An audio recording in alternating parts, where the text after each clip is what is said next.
Hey everyone, welcome to another Facebook Live interview with MS Insight. My name is Erica and I'm your host, and I'm excited today to talk with Christina. Thank you so much for joining us today, Christina. Thank you for having me. Yeah, well, we were just going to jump on Instagram Live, but we had a little technical hiccup, so we came on over here. But for those that are watching, we are both on Instagram, so we will post this video there on IGTV and tag Christina's account so you can get a look at some of her stuff, which I think it is how I found you, and I think your stuff is really interesting. So I love to just start off by asking a little bit about who you are, where you live, and what is your story? When were you diagnosed? I was diagnosed 3 years ago, November, and it seems like, it was a pretty quick diagnosis. So it seems like it's been forever, but it hasn't been that long, I guess. Mm-hmm. And so what were sort of the symptoms that took you to the doctor to try to figure out what's going on? I started with a really bad migraine. I had a lot of stress in my life at that time, and the migraine got worse and worse as the day progressed. Started on a Monday. By Wednesday, I was feeling really, really just lightheaded and nauseous and not normal. I almost felt like I was getting vertigo, so I thought I was getting like the flu. And then on a Friday, I woke up for work and I had double vision. So when I was looking to the right, I could see double. I still went to work because I'm a hairdresser, and hairdressers, I feel like, work through anything. And I was on my second client, and she was kind of like, I'm taking you to the hospital. So they thought I was having a stroke at first. And then when they did a CAT scan and saw I wasn't having a stroke, they asked to admit me because they thought that I had MS. Was that like a familiar term to you, or was it just out of the blue? So I've been in the autoimmune realm for a while because I was diagnosed with like stress-induced IBS when I was in college.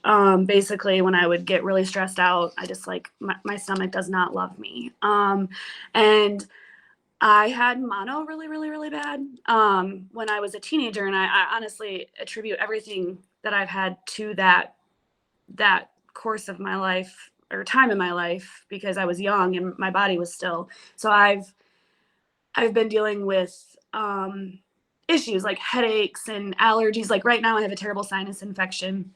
So I had gone to the doctor. This was probably like 9-10 years ago, and they had mentioned MS because of the symptoms I was like explaining to them. And it turned out that I had MRIs done, and apparently my glands or something was just narrow in my neck.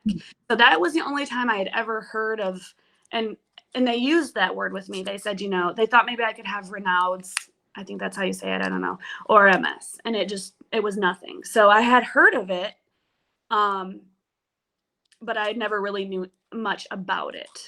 Mm-hmm. And so what was the first step? Like, they tell you that you have it, and then what do you do? So I was in the hospital, and my now husband was just my boyfriend then. And I kind of was like, I was at that moment, I started Googling, and like they had given me a recommendation. So they had basically said, we want you to stay here throughout the weekend and put you on some hardcore steroids to try to get your lesions from stop being active. And I basically was like, whatever you need to do, I'll listen to you. And then I kind of just started Googling, and I have always been a pretty natural person and a healthy, I'm a little bit of a tree hugger, and I prefer natural remedies. And I kind of quickly realized that there was only so much in the natural realm I was going to be able to do. And I started Tecfidera probably, I would say a month out of the hospital. No, maybe more than a couple months, because they wanted to see how the steroids were gonna treat me, and they didn't really do anything. So, I don't know. I went into like research mode, and I also was, whatever the doctor told me to do, I was gonna do because I just found out what was going on. So I feel like maybe I was a little naive at the same time, but yeah. Yeah. So have you been on different treatments since then? Yep, I was on Tecfidera for a little bit, and my lesions basically like quadrupled within like a month. So they took me. Well, I switched doctors. I ended up getting into the Shepherd Center in Atlanta, and they put me on Ocrevus, and it has been smooth sailing ever since. Well, that's good. Yeah, I haven't had any active lesions on Ocrevus. So how would you say MS affects your life on a daily basis? I mean, how much time do you have? Um, I would say it affects my life on a daily basis every single day. And not just because it in a bad way. It's like I if you look at my Instagram page, I have literally dedicated myself to trying to make my life as normal as possible by working out, eating right, and taking care of myself. So every day it's a struggle. I wake up every morning, I get my kids, I'm a regular mom, and get my kids off to school. And before I go work my full day, I will go to the gym and work out. And even today, like I have a terrible sinus infection. I feel like crap. I took my daughter to school, came back home, made my son's lunch. I said, "You're good to get on the bus. I'm going back to bed for a little bit." But I still, today's my one day off. I still went to the gym after or before I went to get my daughter, because that's what I have to do. So every day it's you have to face the day, whether you feel good or bad. You need to remember that you still have an illness that you can help control a little bit. What does the gym do for you specifically? Honestly, I always explain it as like, I feel like it just oils me up. It's like I feel like I have more um ability to move. I don't really have much mobility issue as far as the MS goes, except for my muscles spasm quite a bit, and my joints are sore. And then sometimes, I have like the nerve misfiring and all that. I really think the gym just helps make me be able to have a better day. It makes it able for me to stand. I'm a hairdresser, so Yeah, you know, that's hard. yeah, I on days I don't work out, I notice a difference. And also, I think it's so good for my mental capacity. It kind of also gives me that push to remember that I can still do it and I want to continue to do it. I hate the gym, but I love the gym. Yeah, yeah. I'm a gym person as well, so I get it. Now you've talked on your Instagram about using medical marijuana. What can you say about that and how it's helped you?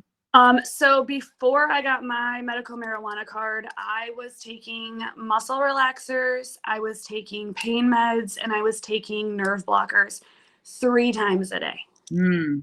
3 times. And I'm not talking like some Tylenol with codeine. I'm talking I was on some hardcore stuff and it still wasn't doing anything. And I kept on pushing for my medical marijuana card. Well, my first doctor, and in the state of Georgia, let me just say, not all doctors can give it to them to you. You have to have a specific doctor, but he was a pill pusher all the way. He kept on trying to give me pills for this, pills for that. And I'm like, listen, I that's not what I want to do. So I ended up getting off all of that and switching doctors. And luckily I told them, listen, this is what I want to do.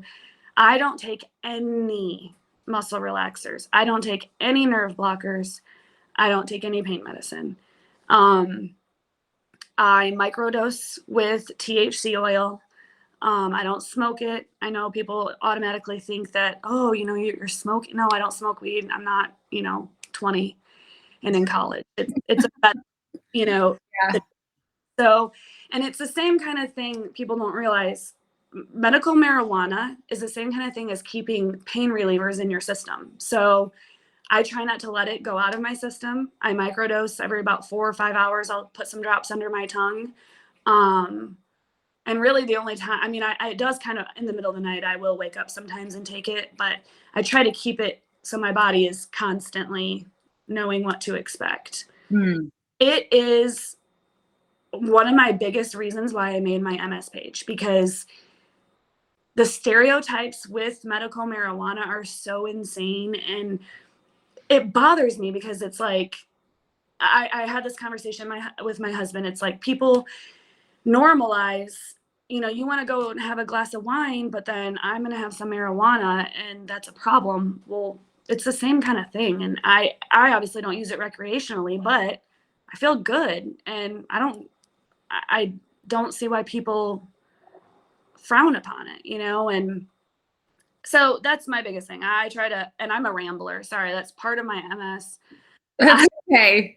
I ramble. So I'm learning some helpful speech cognitive things with my speech therapist to get me to stop doing that. But anyways, I love marijuana. I think people really don't give it the time it deserves. Yeah, I haven't heard a lot of the stereotypes, but you hear that a lot in that community, that people are just sort of against using it.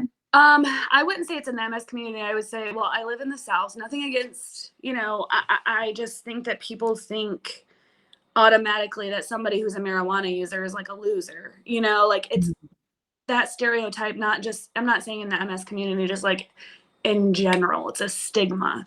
And I'm a business owner and I'm a mom and I'm a wife and I have a zoo.